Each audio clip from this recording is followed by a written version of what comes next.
itu nggak bisa juga dibilang terlambat, nggak bisa bilang tapi salah strategi. Mungkin ya kalau ini analisa ya. Yeah. Waktu ditangkap Jokowi dikesankan kuat. Nah gitu lah, itu asumsi. Oh ya. Nah sekarang untuk mendegradasi kuatnya Jokowi, bahwa Prabowo bisa imbangi, ditangguhkan. Apabila Roy punya pemahamannya, keyakinannya 99,9% palsu, kenapa dia tidak gugat ke pengadilan? Kalau tadi ada kesan intervensi pemerintah, bukan juga memihak, dia mementingkan kepentingan lainnya. Ini berat buat Roy berarti, Bang? Berat. Makanya supaya dia nggak terlalu merasa digetok, disepoi-sepoin dulu tadi. Tangguhkan dulu.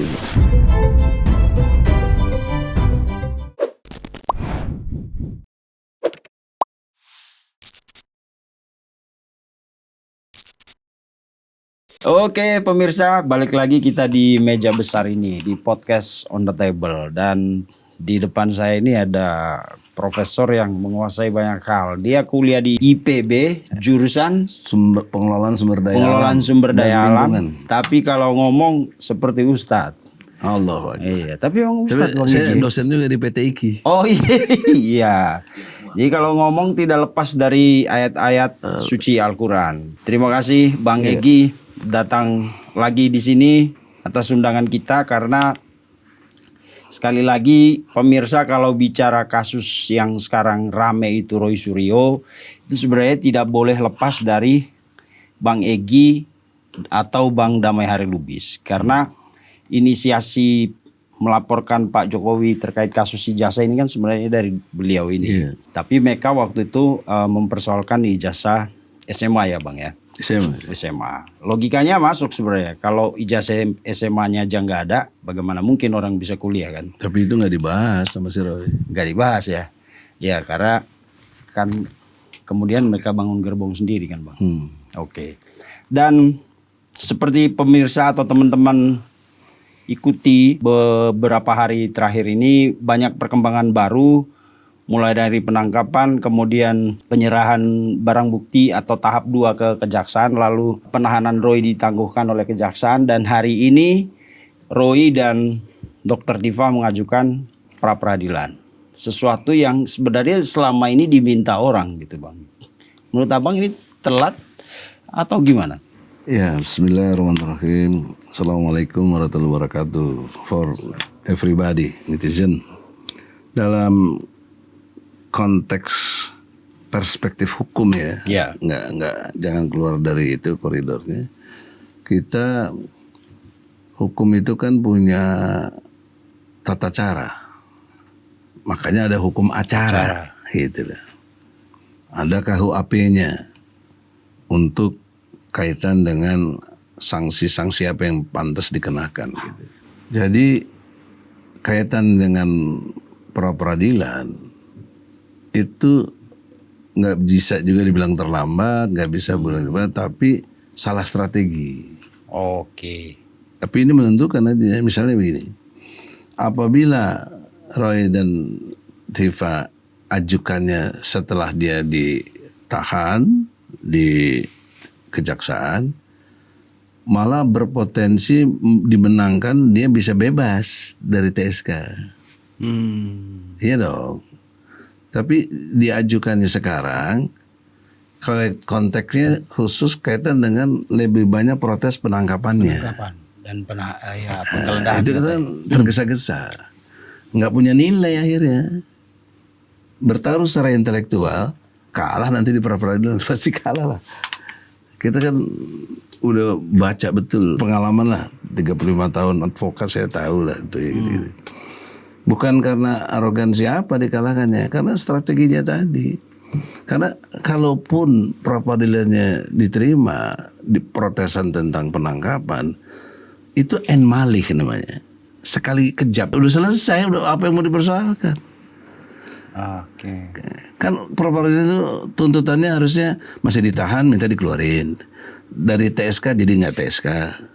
Dan sekarang proses tangkap, orang tangkapnya udah enggak, gitu udah lewat ya. Jadi enggak punya nilai strategis kepada penegakan hukum untuk kasusnya sendiri. Itu cara berpikirnya begitu kalau saya ya. Jadi tidak bernilai karena proses itu udah selesai. Udah selesai. Kecuali mereka ditangkap, ditahan, baru ajukan pra peradilan. Sehari aja ditahan di kejaksaan misalnya kan, nah, baru. Tapi kan karena desakan, karena begini juga, ini yang sisi lainnya. Apakah antara jaksa dan polisi untuk sampai ke P21 tidak perlu ada bicara-bicara?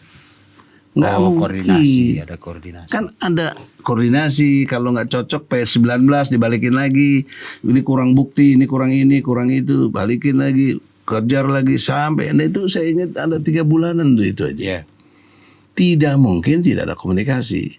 Nah info yang saya terima, understanding di antara jaksa dan polisi udah oke, confirm, makanya dianterin ke jaksa agar supaya ditahan.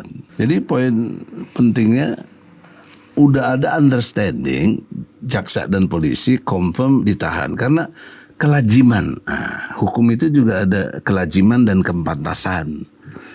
Kasus-kasus yang memuat perhatian publik yang luas itu seperti ini dan sangat kategorinya penting. Saya dengar dari penjelasan jaksa ini kategori kasus penting kan gitu. Yeah. Itu tidak mungkin apa yang diawali oleh polisi harus ditahan kemudian dimentahkan oleh jaksa. Itu tidak logik, nggak lazim gitu, tidak pantas. Walaupun memang nggak ada larangan untuk itu. Yeah. Tapi kelazimannya gimana? Nah, kenapa ini bisa terjadi?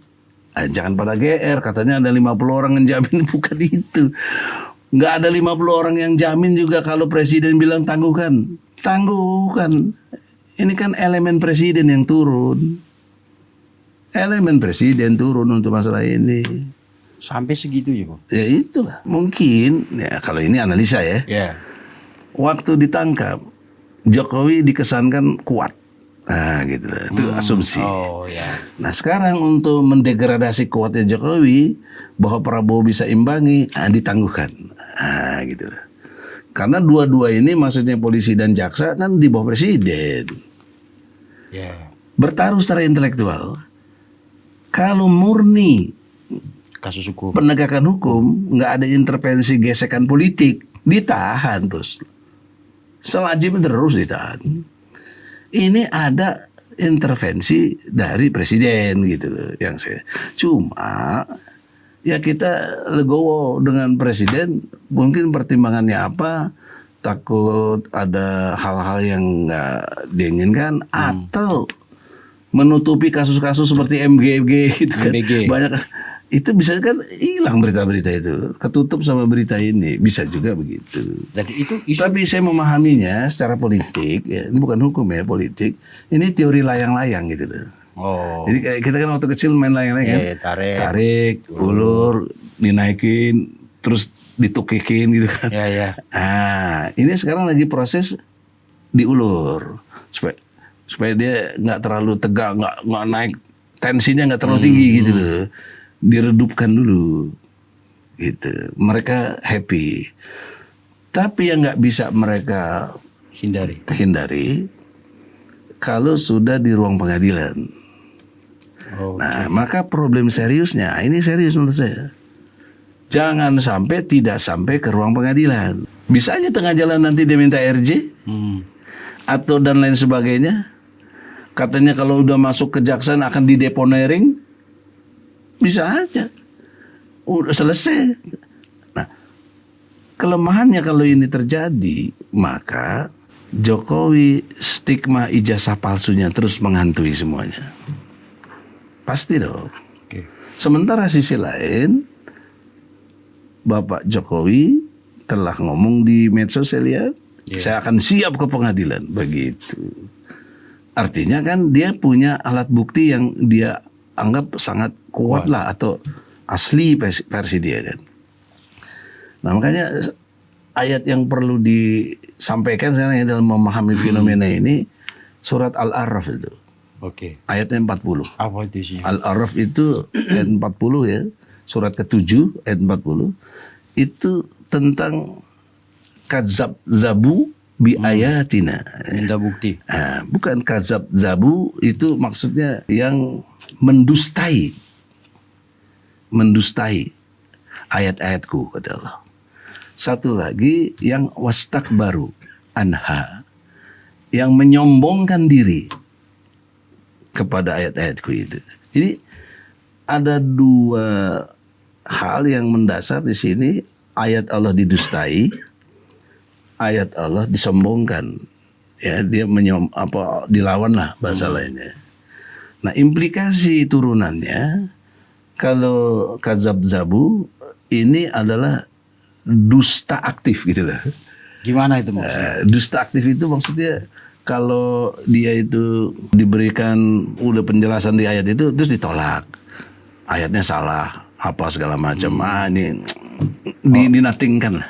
Oke. Itu didustai. Denial semua. Ya, denial gitu. Kebenaran yang diberitahu di denial. Iya kan begitu fenomenanya, seperti yang dilakukan oleh Israel dan Yahudi pada umumnya itu. Nah, kalau wastakbaru anha itu sombong pasif gitu. Jadi gimana ya? Sombong tapi ya nggak terlalu ini ya. Itu caranya sombong pasifnya itu dia banyak untuk sebenarnya menolak ayat itu, nggak mau karena dia merasa pendapatnya itulah yang benar. Jadi dikaitkan dengan kasus ini harusnya di breakdown jadi 3. Gimana itu? Pembagiannya kalau saya bikin peta masalahnya kan. 1 polisi, jaksa, hakim, satu kelompok itu. Yang kedua Roy Suryo CS, satu kelompok. Yang ketiga kita para netizen ini. Nah, kelompoknya Pak Jokowi nggak masuk di situ. Ya itulah kan. Kalau kelompok ini kan di jaksa. Oh, di jaksa ya. Iya, di polisi, iya. di jaksa. Nah, nanti lihat di hakim. Gitu. Nah, jadi dari 3 ini terlihatlah nanti dari sisi siapa yang mendustakan. Dalam konteks ayat ini kebenaran yang fakta terjadi kasus ini. Siapa yang menyombongkan diri, melepehkan, nggak penting lah itu. Nggak bakal diadili, pasti nanti deponering gitu-gitu. Nah, itu fenomena ini ada di kasus ini. Nah, tinggal logika berikutnya polisi, jaksa, hakim itu harus menghadirkan legalitas bukti konkret, yaitu ijazah asli Jokowi.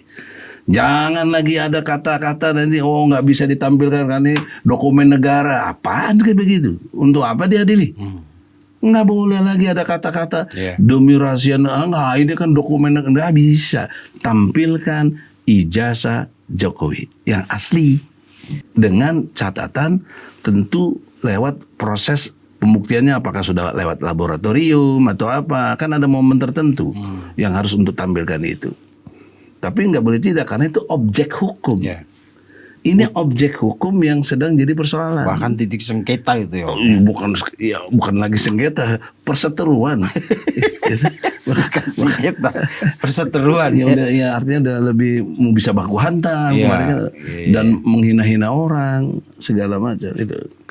Sisi lain buat kelompok Roy nggak boleh nggak juga. Dia dituntut intelektualitasnya tentang metode. Metode 99,9% itu apa dasarnya? Pakai pendekatan apa? Hasil laboratorium dari mana? Pembandingnya apa? Harus detail. Kenapa juga di-delete itu oleh Rismond? Semua itu udah nggak benar. Bahkan Rismond menyatakan semuanya keliru. Hasil yang dia teliti itu tidak benar. Dan Roy dia nyatakan Rismond tidak pernah penelitian itu. Dan Roy tidak punya keahlian itu. Buku yang dia bahas 400 halaman lebih itu 49 tulisan Roy itu cuma kata pengantar dan pendahuluan apa sampai segitu aja, nggak menyangkut isi. Jadi apa yang mau dibanggakan? Logika berikutnya, jika Rismond yang memiliki buku itu dan punya kreativitasnya, ilmunya dan lain sebagainya dituangkan di buku, bilang salah, bilang keliru, bahkan menafikan hasil penelitiannya dan dia bikin penelitian baru, terus pertanyaannya, masa Roy jadi benar sendirian? Enggak dong. Di sini debatable-nya harus Roy bisa pertanggungjawabkan. Berarti ini Pernyataan 90,9% itu 1% itu apa yang kurang? Apa 1%-nya? Nah, itu dan itu harus kalau ilmiah. orang sudah bicara 90% oke lah, 1%-nya aja tinggal Allah yang menentukan atau Tuhan. Wah, itu menghina Tuhan.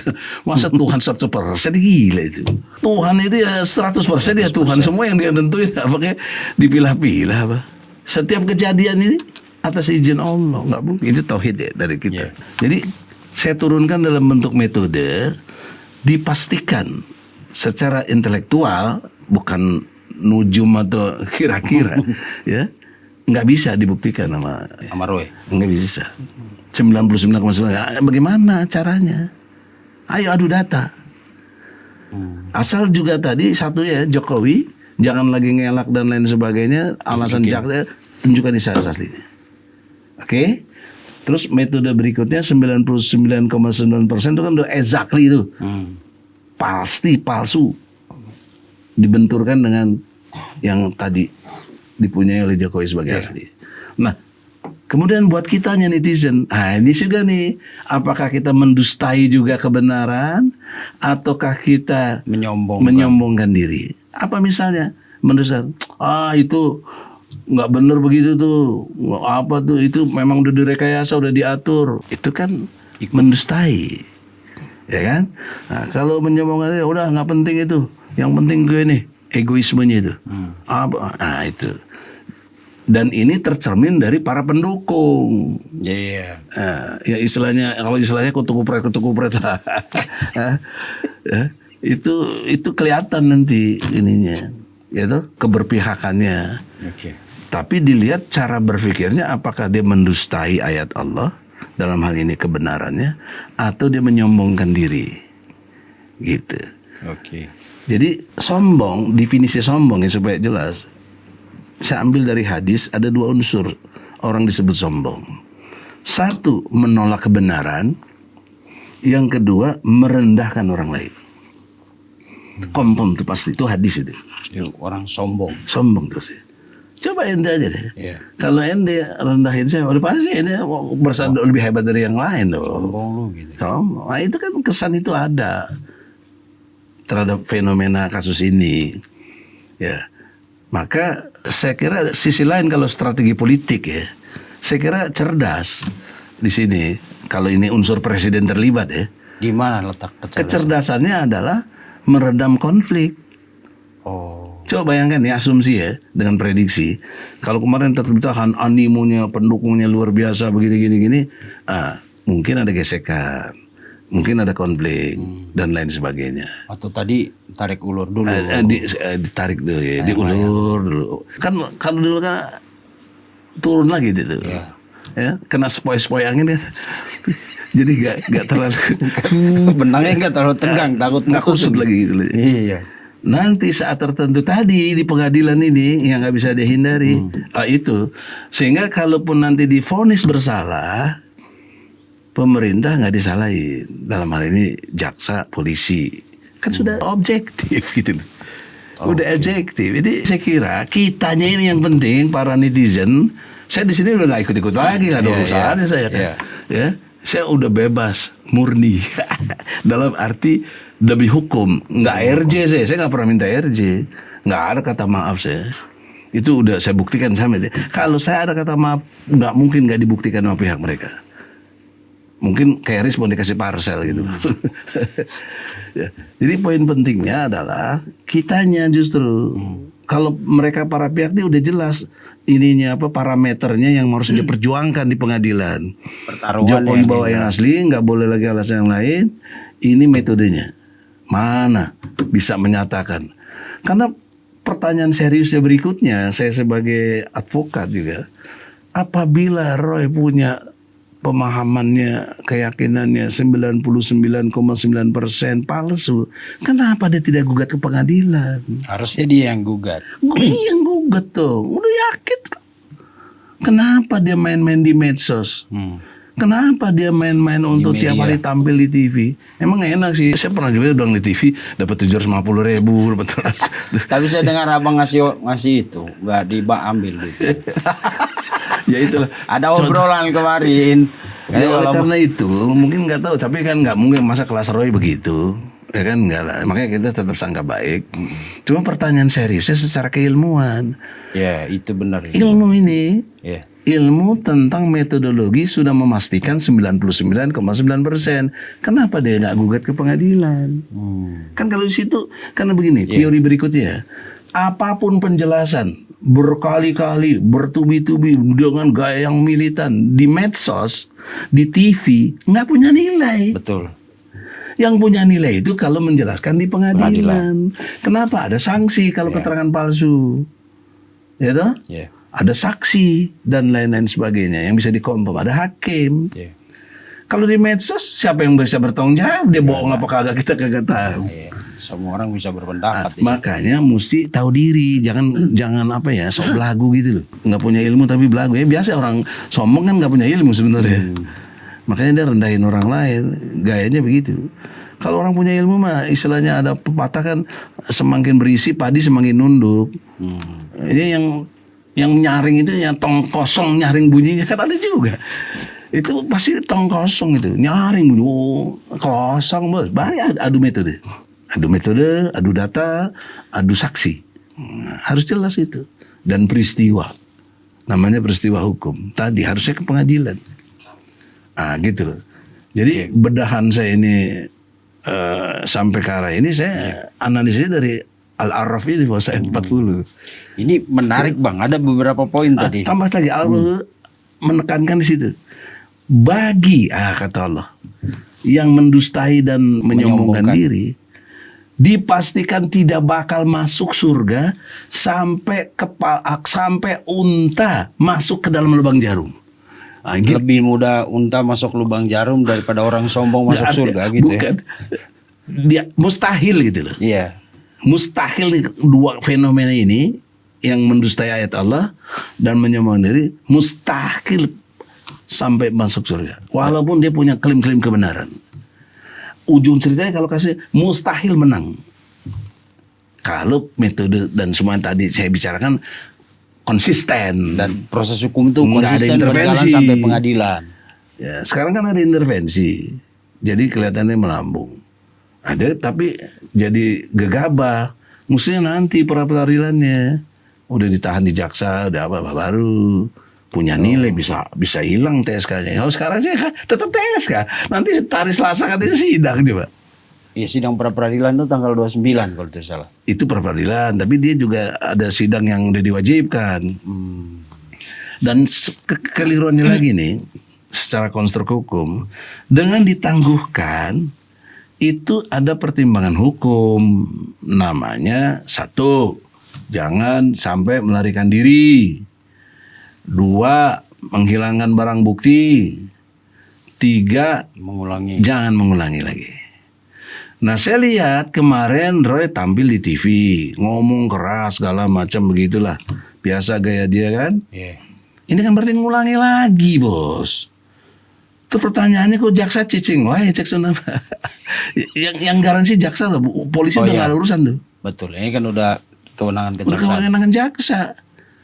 Dan jaksa sangat tidak menghargai pihak polisi, pekerjaan yang begitu berat untuk bisa cari bukti. Saya ingat katanya sampai segini. Iya, aku lihat tuh. Dibawa pakai itu malah kayak troli gitu Bang. Iya troli. Penuh. Itu kan nggak pekerjaan mudah bos. Karena hukum itu rigid. Mesti ada nilai kebenarannya, bukti dan saksi. Ini aja dua dulu. Apa fakta benarnya itu mana? Bla bla bla bla. Saksinya siapa? Maka saksinya sampai berapa tuh? 700 ya? saksinya ada 20 saksi ahli apa? Ya itulah kurang lebih lah. Itu contoh. 70 saksi. Artinya pekerjaan yang begitu berat oleh polisi sudah dedikasinya dijelaskan dengan baik, dilepehkan gitu aja oleh jaksa gitu loh. Nah di sini saya kira saya nggak tahu. Tapi saya juga duga tadi nggak mungkin jaksa berani begitu, nggak mungkin kalau nggak atasannya ada Intervensi. iya Ada perintah. Nah, itu logika aktivis lah. Mau dibantah ya boleh bantah, tapi saya bisa buktikan dalam konteks perilaku. Ayo panggil para pihak. Dari elemen presiden siapa? Ayo diskusi di sini di OTT. Nanti jadi OTT betul, operasi tangkap tangan jadi. Berarti ini tidak menduga-duga, tidak menuduh, tapi dari konstruksi peristiwa kan ini kan. Ya, Abang yakin ada ini intervensi ini? Yakin dengan pendekatan ilmu, Ya. yaitu pengalaman. Oke. Saya contohnya nih, ini contoh nih, saya nggak mau contohin orang lain. 2019 saya ditahan, kasus people power. Karena waktu itu saya protes, ini pemilu curang, harus diproses, jangan dengan cara hukum biasa, gerakan people power. Padahal saya pidato di rumah Prabowo loh. Depan rumah Prabowo. Seminggu kemudian ditangkap saya. Itu contoh. Tadi dibebaskan ya waktu itu. Nah, siapa yang bisa bebasin? Yang punya kuasa juga dong. Saya nggak diadili sampai sekarang, nggak diadili. Itu kan fakta, bos. Tapi saya nggak jumawa gitu terus bikin prapit lagi apa? Kan norak itu misalnya. Jadi oke, itu ada intervensi. Lalu mereka melakukan prapit. Prapit itu tidak punya nilai karena tidak akan mempengaruhi esensi perkara itu. Perkara tetap jalan, dia tetap tersangka. Karena harus diproses pengadilan. Oh. Nah sekarang persoalannya tadi jaksa kunaon cicing wae cek Sunda mah, dia udah mengulangi perbuatannya. Dengan mengulangi perbuatannya beralih bisa hilangkan barang bukti dong. Menafik-nafikan yang sudah disusun rapi oleh polisi kan di-delete semua jadinya. Kemudian diekspos lah penangkapannya yang seperti teroris segala macam. Itu kan udah luar konteks itu. Yeah. Gitu. Ini mestinya para penegak hukum ini cermat. Ya tapi juga saya kasihan dalam ini bukan saya kasihan sama jaksa. Tepuguh jadi nggak bisa ngapa-ngapain. Ya yang berkuasa yang perintah bagaimana? Tapi juga kita sangka baik sama yang berkuasa. Mudah-mudahan di akhirnya karena memang nggak ada bisa dihindari lagi dari peristiwa hukum di pengadilan, ya dihukum dong. Jangan intervensi hakim. Oke, itu celaka kalau itu celaka bener lah. Itu mendustai ayat-ayat Allah. Itu luar biasa. Karena kan mendustai sekaligus sombong kepada Allah. Karena kita percaya. Karena Allah maunya itu berlaku adillah kamu. Karena adil lebih dekat pada takwa. Dan jangan kebencianmu pada satu kaum membuat kamu berlaku tidak adil. Itu Al-Maidah ayat 8. Gitu loh. Jadi konstruk Quran itu jelas kalau menurut saya. Oke bang. Lalu kalau begitu boleh nggak ada asumsi yang mengatakan bahwa pantasan aja mereka berjuang hentikan kasus SP3 karena tadi secara ilmiah penelitian itu akan susah sekali dibuktikan. Iya, itu motif lain. Tapi kalau saya ungkapkan tendensius. Tapi bisa diduga motifnya itu karena susah secara metodologi yang tadi saya urai. Iya. Susah bos, nggak ada. Bagaimana parameternya itu? 99% itu apa gitu loh. Ini diduga untuk akhirnya nanti di drop. Nggak jadi naik ke pengadilan. Tapi yang rugi di sini Jokowi. Iya pasti. Iya dong, dia terstigma palsu, bahkan dituduh jadi presiden palsu dan lain sebagainya. Di situ saya bukannya kasihan sama Jokowi atau bela, enggak, ini ilmu hukum. Ya kalau Jokowi terus tergerak ini berarti cerdas dia mestinya. Enggak boleh, mesti harus sampai ke pengadilan. Tapi caranya dia harus tunjukin. Jangan dia mau enaknya aja nggak mau tunjukin dong. Itu adil namanya itu. Itulah adil gitu loh. Objektif. Objektif itu maknanya tidak memihak. Jadi kalau antum objektif dalam bahasan ini, Anda nggak berpihak. Tetap aja sebagai host. Yeah. Kalau Anda sebagai host sudah mihak si fulan, ente udah nggak objektif, nggak seru lagi, udah nggak punya nilai. Betul. pembicaraan kita ini jadi hambar. Nah saya objektif. Saya nggak berpihak kepada Jokowi, nggak berpihak kepada Roy, karena saya udah lepas dari semua itu dan saya sudah menemukan kebenaran versi yang saya temukan, gitu loh. Oke, Bang, abang ini kan aktivis, lawyer, terus dosen PTIK.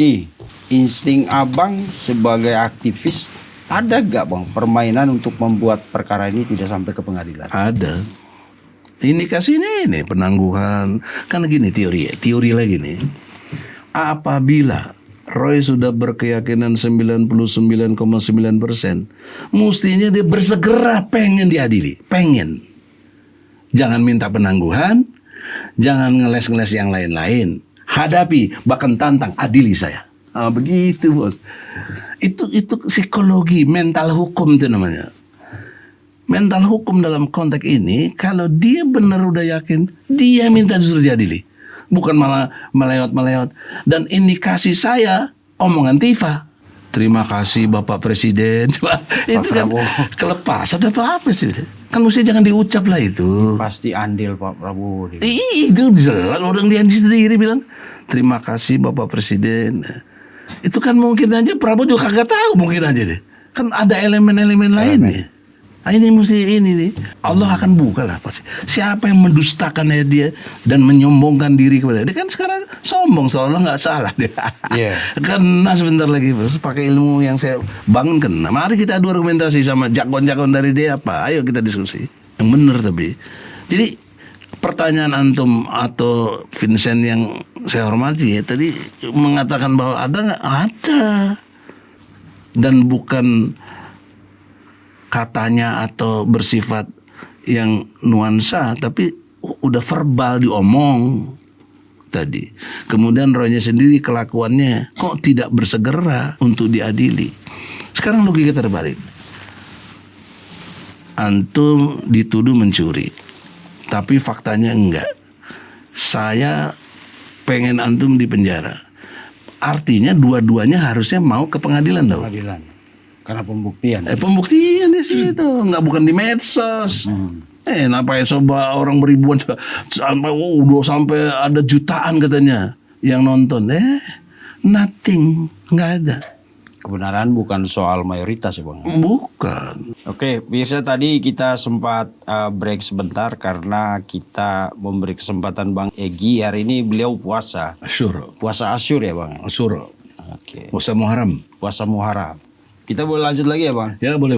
Sambil nanti boleh sambil kita nyicip-nyicip. Iya boleh. Ya insya Allah. Relax aja santai. Bang, kemarin kan kita jadi apa ya, ngelihat pernyataan Bang Egy itu cukup keras akhirnya.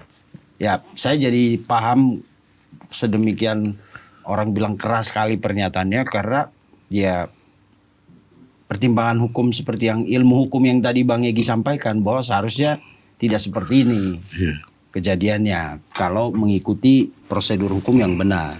Maka Bang Egy bilang ini jaksa seperti menampar Polri.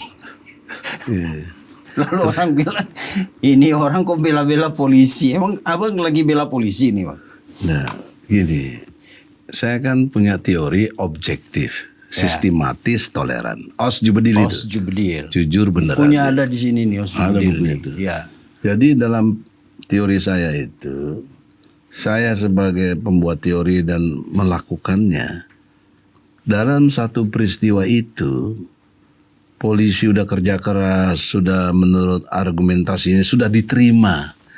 Pengertian 21 tuh udah diterima bos. Udah nanti di pengadilan, udah masuk pengadilan itu. Udah ada omong-omong, kalau antum jaksa saya polisi, udah ada understanding, oke. Kalau nggak oke yang mana yang nggak benar? Itu namanya P19. Dibalikin. Yeah. Nah pertanyaan seriusnya, orang sudah bekerja seperti itu, kemudian ente nafikin gitu aja. Salah saya ngomong begitu, itu sebenarnya bukan keras, itu kan peristiwa yang perumpamaan.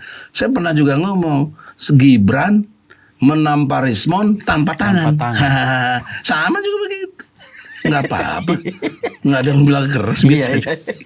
Itu judul yang bagus waktu itu. Iya.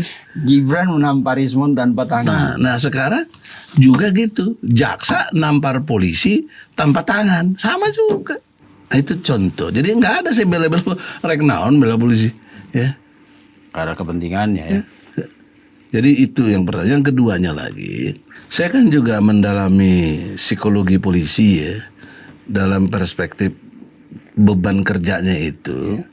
Bisa jadi ya, quote unquote nih, kalau ini saya nggak terlalu ini. Dia order dari Jokowi, bisa ya, harus begini. Bisa ya. Maka aplikasi untuk memenuhi order itu kan dia harus sungguh-sungguh. Harus buktikan dengan sebenar-benarnya. Iya. Sampai sekian tebal itu alat-alat apa bahan-bahannya itu. Maka logika berikutnya nggak mungkin dia sembarangan. Dan juga nggak mungkin Jokowi berani tarung di pengadilan. Tapi saya ingatkan Pak Jokowi jangan ingkar janji nantinya gitu loh. Yeah. Karena saya udah 3 kali pengadilan anak nggak datang. Itu contoh bos. Terus kalau saya kira saya bela Jokowi apaan? Ini kan statement orang nggak bisa dengar. Yeah. Saya bela polisi di mana? Enggak ada. Ini namanya objektivitas. Makanya sejak awal tadi kita bicara dari segi metodologi Roy, dia harus buktikan keabsahannya 99% itu, bandingannya aslinya yang bagaimana, pakai laboratorium dari mana dan lain sebagainya, harus dia bisa bukti. Nggak bisa ujuk-ujuk wah 95 ya, apa dong, itu nggak intelektual namanya gitu. Jadi objektif itu tidak memihak. Jadi dalam hal ini saya tidak memihak, tapi saya concern kepada kejujuran, kebenaran, keadilan. Karena ini teori berkait ini. Kalau antum atau kalian semuanya everybody awalnya tidak jujur, udah pasti nggak benar, udah pasti itu. Ini memang ilmu sosial tapi pasti. Contoh, mau contoh. Ini nih wawancara, terus nggak jujur ada yang nanti ujungnya pasti ada yang bongkar, nggak benar, brengsek tuh, nggak ini, ya begitu. Itu contoh yang sederhana. Nah, kalau udah nggak benar, logika berikutnya tidak bakal bisa dinilai adil, nggak bakal. Karena keadilan itu bertumbuh daripada kebenaran. Kebenaran itu akarnya jujur. Nah, itu teori saya tuh, os jubedil gitu deh. Oke. Nah, untuk kepada jubedil tadi, jujur bener adil harus os. Cara berpikirnya Harus objektif dulu. objektif, sistematis, jangan acak kadut, jangan kumaha aing we gitu. Dan toleran. Kalau antum bener, maaf ya, walaupun antum non muslim atau antum bener, saya harus ikut. Nggak ada urusannya saya muslim nggak muslim. Ini namanya ilmu, objektivitas. Contoh, mangga nih, alhamdulillah nih gara-gara puasa di siang ini. Biasanya enggak kan? Ini kan orang tahu bagi yang tidak buta warna ya, kuning. Terus ada si fulan yang merasa jago, oh enggak, ini merah. Gila nggak tuh orang tuh? Itulah objektivitas. Jangan memihak. Nah, ini nampaknya begitu. Nah, kalau tadi ada kesan intervensi pemerintah, bukan juga memihak. Dia mementingkan kepentingan lainnya. Gesekan-gesekannya itu. Tapi kepentingan itu mendegradasi, mempermalukan polisi dan juga kita-kita. Dan jangan lupa loh, karena Roy dengan saya masih ada urusan. Dia bilang saya pecundang, dia bilang saya tuyul. Tuyul itu kan makhluk halus yang legendaris suka mencuri. Terus disematkan ke saya. Tuyulnya saya di mana jadinya? Dari mana? Istilah tuyul yang disematkan, apa yang saya lakukan? Saya mencuri apa? Nah, itu. Yang kedua, pengkhianat. Pengkhianat itu ada elemennya, bos. Ada struktur. Antum anak buah atau saya anak buah. Saya membelot, khianat ada. Kemudian yang kedua, kontennya, isinya apa yang dikhianati. Soal ijazah, saya nggak pernah minta maaf. Coba, saya nggak menjilat, apalagi terima uang. Itu kan kalau dikejar, saya mengkhianatinya di mana? Tapi kalau Roy kepada Rismon bisa. Karena mereka satu kubu tadinya. Jelas sekali Rismond membelot. Kalau versinya Roy kepada Rismond pengkhianat, pantes. Kalau aku sama Komjen malah dia anak buah gue dulu tuh istilahnya. Dalam konteks TPUA ya. TPUA. Itu TPUA. Karena dia koordinator, saya ketua umum. Ya, terus dia jadi lawyer saya, dia lepehkan saya. Nggak mau belain. Nah, itu kan contoh yang pengkhianat siapa jadinya? Kok dibalik-balik ke kita gitu? Ya Allah. Nah, tapi saya jelasin begini, dimarah-marahin juga menteri. Bang Egy udah ini mau ngomong aja. Ngatain Roy pecundang. Memang dia pecundang sekarang. Pecundang itu artinya untuk disematkan orang kalah. Dibandingin saya menang. Kenapa menang? Cekal dicabut. Kasus di SP3. Mutlak menang saya. Tanpa minta maaf. Pecundang itu udah kalah, banyak ngomong pula. Banyak ngomong. Bentar lagi masuk penjara lagi. Terus orang bilang, wah hebat Roy. Dulu Roy itu kena hukum kurang lebih setahun atau berapa tuh, stupa, ingat gak? Jadi nggak ada hebatnya itu. Cuma sekarang diuntungkan oleh situasi, gitu loh.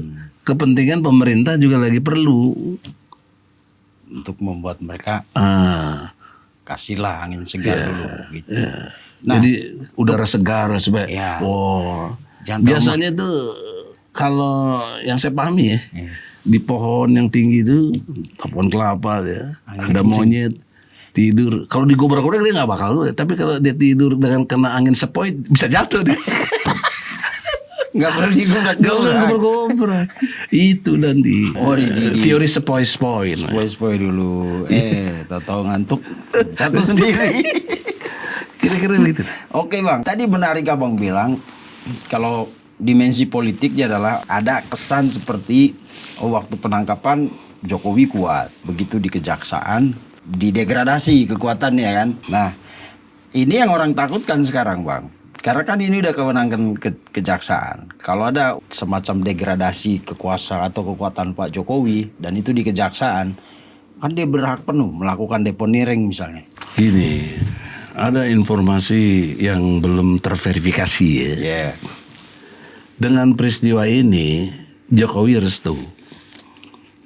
Ini yang saya pahami dari psikologi.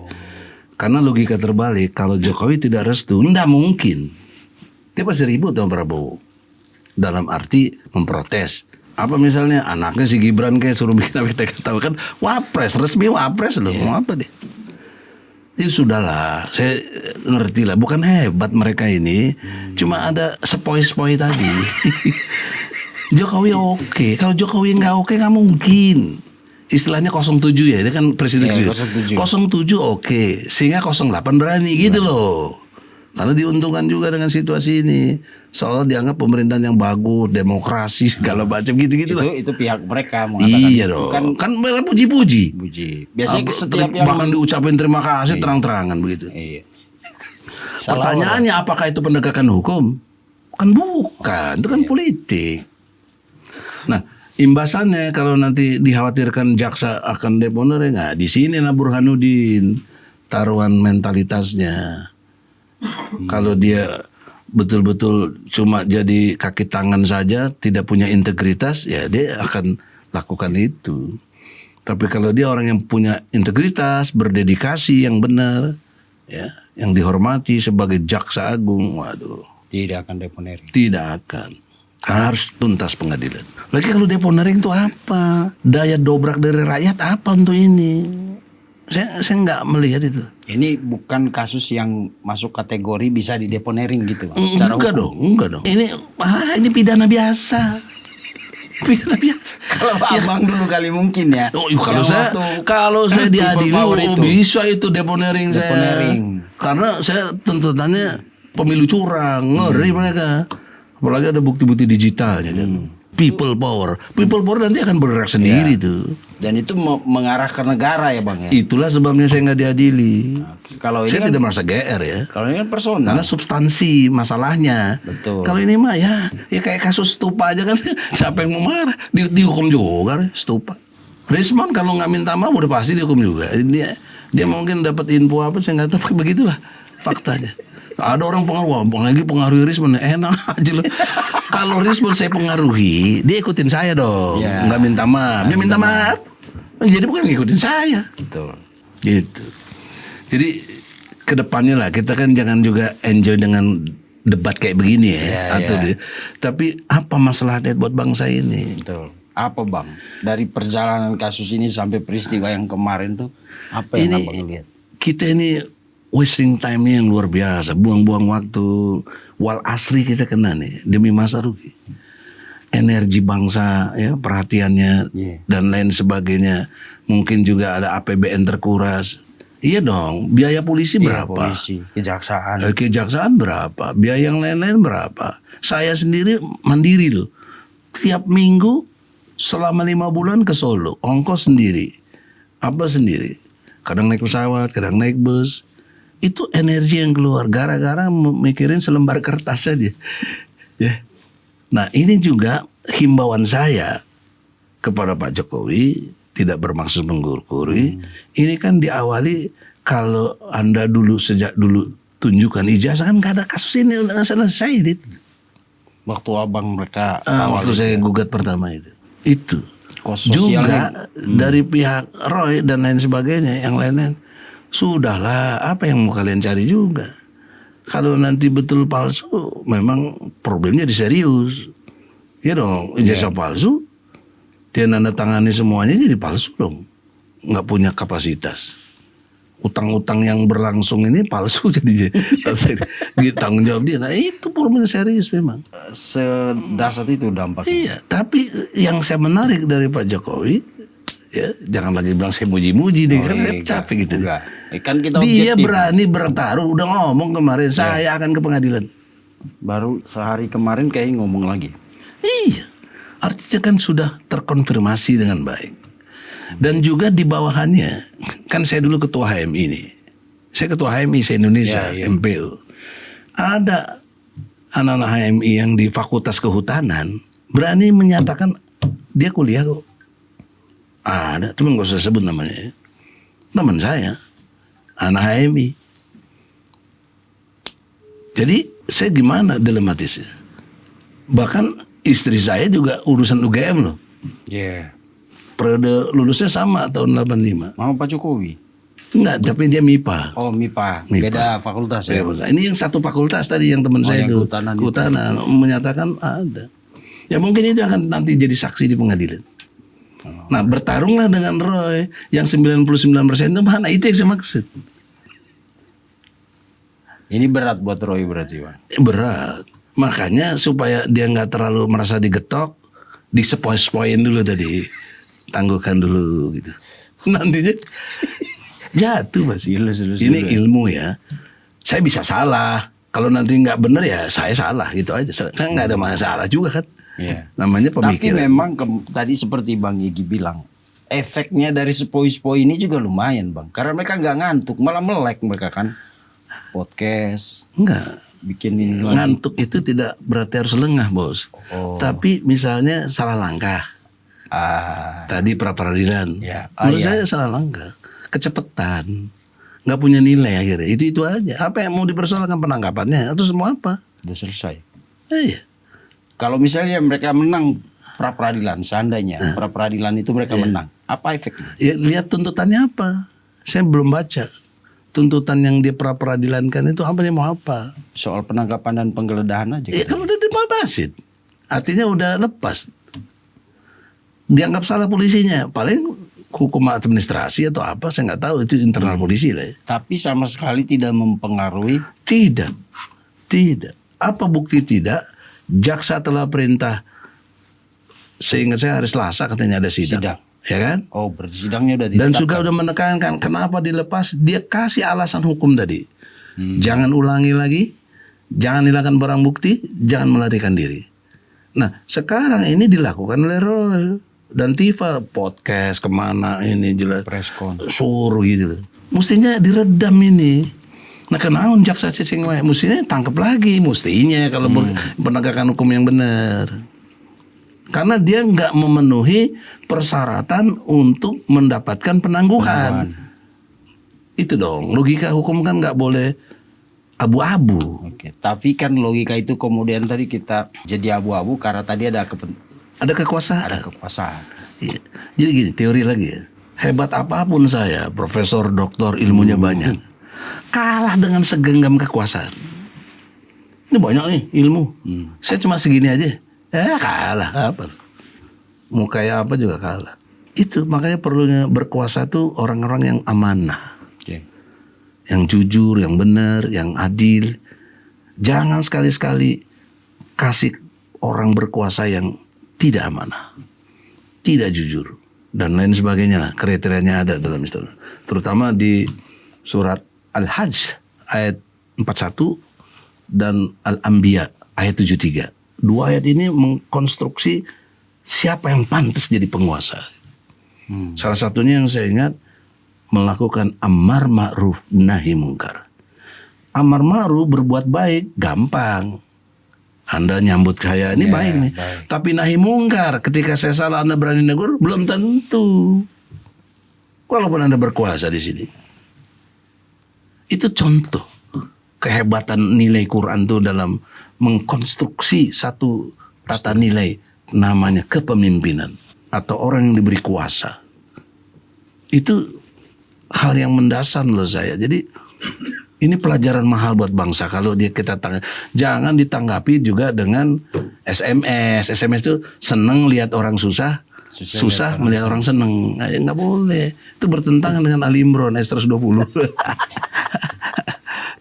Nah Bang, yang gini Bang, ini kan perkara Roy ini kan jadi kayak kalau kita ini ya seperti miniatur persoalan sosial politik di Indonesia gitu dan hukum, ya kan? Iya. Nah, saya tadi dibilang Bang Egy itu ada 5 apa gitu Bang? 5 poin situasi kita sekarang itu ada di titik di mana banyak sekali rekayasa, termasuk dalam Iya. makanya saya bilang ini kayak miniatur Iya betul. dari persoalan Antara kita. lain misalnya memberikan amanah kepada yang bukan ahlinya. Jadi yang nggak ahlinya dikasih. Ya kita lihat aja lah kabinet coba. Yang dilihat kan bukan kapasitas, mungkin isi tasnya, deal-dealnya berapa. Ya, itu contoh. Kemudian itu hadis ya, yang akan ada roy bidah, artinya orang bodoh memimpin. Memimpin dalam arti ngurusin umat, ngurusin rakyat, tapi bodoh. Artinya bodoh di sini tidak matching kebijakannya dengan kepentingan rakyat. Lihat aja kebijakan-kebijakan kita yang ada. Banyak tidak nyambung. Ya, seperti yang sekarang dipersoalkan MBG segala macam. Saya contoh misalnya kritik saya uang 350 ya.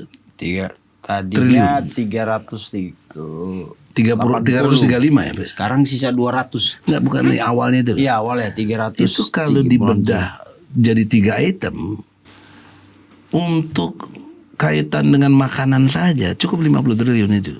Kalau itu 350 ya. Nah, yang 150 lain itu untuk ngatasi banyak orang di PHK, pabrik tekstil banyak yang tutup dan lain sebagainya, menimbulkan keresahan sosial lainnya dan kriminalitas. Karena kalau kondisi orang miskin itu cenderung untuk kriminal, gitu. Yeah. Itu hadis juga begitu mengatakannya. Nah yang 150 lainnya untuk hal lain yang berkaitan dengan fasilitas pendidikan. apa segala macam, jembatan yang anak nyebrang aja sampai susah gitu. Itu cukup 350 itu. Tapi manfaat ketimbang buat MBA dikorupsi kan. Beli motor. Satu hari 1 miliar coba. Iya. Pak Dadan masuk orang terkaya loh dia. Kalau menurut hitungan apa? Iya. Kalau itu Satu hari 1 miliar. Satu hari 1 miliar itu ya. Iya. Dan lain-lain turunannya juga, anak buahnya si Sony juga. Iya. Jadi Elsa Sharif yang saya lihat kenapa dia mundur dari lawyernya karena si Sony-nya nggak jujur. Jujur. Bohong loh. Ya, itu kalau udah nggak jujur, tuh Elsa di sini pinter itu. Nggak jujur nggak mungkin dapat kebenaran dia, nggak mungkin dapat keadilan. Dia pasti kalah. Itu pasti dong. Malu dong lawyer kalah di sini. Betul. Ya itu teori yang saya bangun tuh begitu. Jadi oleh karena itu kembali kepada fokus ini, janganlah serahkan orang itu yang nggak ahli dikasih karena kedekatan nepotisme. Yeah. dan hitungan-hitungan duniawi lainnya. Ingat tanggung jawab kepada Allah. Makanya Al-Quran itu konstruknya cukup Al-Fatihah, Malik Yaumiddin. Dia penguasa hari pembalasan. Jadi segala perbuatan kita pembalasannya di akhirat itu. Bahkan cuma di dunia juga. Ini tadi nih, bentar juga kena. Kalau teori sepoi-sepoinya jalan kan kena bos, pasti di dunia loh. Belum di akhirat. Baru lagi nih teori sepoi-sepoi ya. Jadi dilepas dulu. Iya gitu. Iya gitulah. Kalau enggak jatuh karena ngantuk, salah jalan Salah kayak jalan Abang Manda ya. strateginya. Termasuk Rapid ini dianggap salah jalan, salah Kalaupun maju strategi. terus dipastikan kalah. Kepentok tak. Karena di sini Prabowo juga harus jaga juga. Nanti udah belain jaksa, sekarang polisi digituin, nggak dibelain juga, susah dia nanti. Ini udah kebayang, kita kan cerdas lah untuk yang begitu-begitu. Bukan sok tahu ya. Iya, dan menarik tadi itu Bang, buat Pak Jokowi merestui. Tapi saya tidak bisa understanding mengkonfirmasi juga, ya. Ini Saya kan tidak baru isu. bisa Ya. konfirmasi karena ini bukan informasi, ini analisa. Ya. Analisa. Ya. Dari gelagatnya begitu. Saya mengacu pada diri saya. Ya. Kalau Jokowi tidak mengizinkan saya untuk dicabut SP3, nggak mungkin juga, nggak bisa, nggak mungkin. Orang yang punya perkara, Iya. dia ngelaporin saya. Itu aja bandingan saya. Jadi konteks ini kan nggak mungkin juga jaksa nggak berani, apalagi katanya Burhanuddin juga orang Jokowi, nggak mungkin nggak nanya, ya kan? Dan disinilah Anda lihat main politik itu jago sekali di sini. Cantik ya. Iya. Jadi ini apa tadi? Dia belum tahu teori spoi-spoi. Teori spoi-spoi. Roy belum paham teori spoi-spoi. Jadi biarkanlah mereka menikmati dulu kegembiraan ini. Dan di film-film biasanya jagoan tuh menangnya belakangan gitu aja. Nggak ada menang duluan tuh, ya habis filmnya dong. Iya. Benar juga ya. Lah iya, coba mana ada film jagoan kalah itu? Ya enggak lah. Oke, siap. Nah, kalau saya udah menang. Oh, abang udah menang. Iya. Udah free ya. Iya. Tapi sehat. Tapi orang nggak senang lihat saya menang. Pengen Ya bodo amat lah Bang. Kan yang penting abang sehat. fitnah macam-macam lah. Iya kan. Saya dengar kemarin ke Riau. Ke Riau kemana? Urus perkara di Ke Medan juga. Medan. Ke Riau juga betul. Ini lebih- Alhamdulillah. Lebih nikmat gitu ya. Bentar lagi ke Malaysia lagi. Enjoy ya. Sementara Roy kagak bisa, udah cekal. Mereka panas lihat abang. Saya ke Medan, ke Malaysia, Ke Inggris. ke Inggris. Ya udahlah, makasih. Udah cukup ya? Atau? Sudah, oke. Kalau abang nggak ada lagi yang mau disampaikan, kita tutup. Ya itu aja. Terakhir saya kira closingnya, kita harus mampu mengambil hikmah. Ya. Peristiwa ini begini udah banyak merugikan, dan jangan lupa melukai banyak orang hatinya. Betul. Kalau hati udah terluka itu kan susah bos. Suka nggak suka, saya punya keluarga. Bahkan cucu saya udah ada yang SMA. Terus dibilang kakeknya pengkhianat itu dari mana? Pusing saya jelasin itu. Anda harus lihat itu. Jangan gampang. Anda juga punya anak istri. Jangan. Makanya saya nggak mau berdebat. Saya bikin laporan polisi. Nah kalau laporan polisi saya diproses, kemudian Ahmad Konstinuddin, Ray Surya merasa juga tersentuh, ini memang nggak benar, minta maaf, saya maafkan. Dalil saya Ali Imran 134. Tahan amarah, bayar infak walaupun sempit, maafkan kesalahan orang. Gitu. Oke, Saya kira sedikit begitu. aja Bang. Tapi update laporan abang itu gimana dari? Oh, sudah ada SP2HP-nya, udah 3 kali mereka dipanggil tidak datang. Wah, jemput paksa Nah, lagi. makanya disebut nanti kalau ditangkap lagi jangan dikait-kaitin sama ijazah, bukan, ini bukan ijazah. Lu nuduh gua tuyul, pengkhianat, pecundang, ya lu buktikan dong. Berarti berjalan proses itu Bang. Jangan ada. Saya Kan nggak kalau bawa. mereka Tadinya bilang- saya mau bawa tapi lupa. Oh, SP2HP yang kemarin saya lihat abang tunjuk soalnya. Ah, Sudah kan ada yang lucu-lucu. amplop coklat Ah, itu kan. Iya itu. Udah 3 kali dipanggil. Udah ada keterangannya di situ. Oh. Cuma karena berhimpit dengan yang begini ya, saya didin dulu lah. Dianggap kurang penting kan. Ya, direm dulu dikit ya. Nah, ya, Spoi-spoi juga. Oke, brother. Siap, terima Terima kasih kasih Bang nih Edi. sajiannya. Ya, Terima kasih. sama-sama Bang. Hari ini Bang Egi puasa jadi Ya, terima kasih semuanya. Assalamualaikum warahmatullahi wabarakatuh. siap. Waalaikumsalam. Pasti kita pengen tekan ekspresi mengedepankan estetika jelas tadi mendengarkan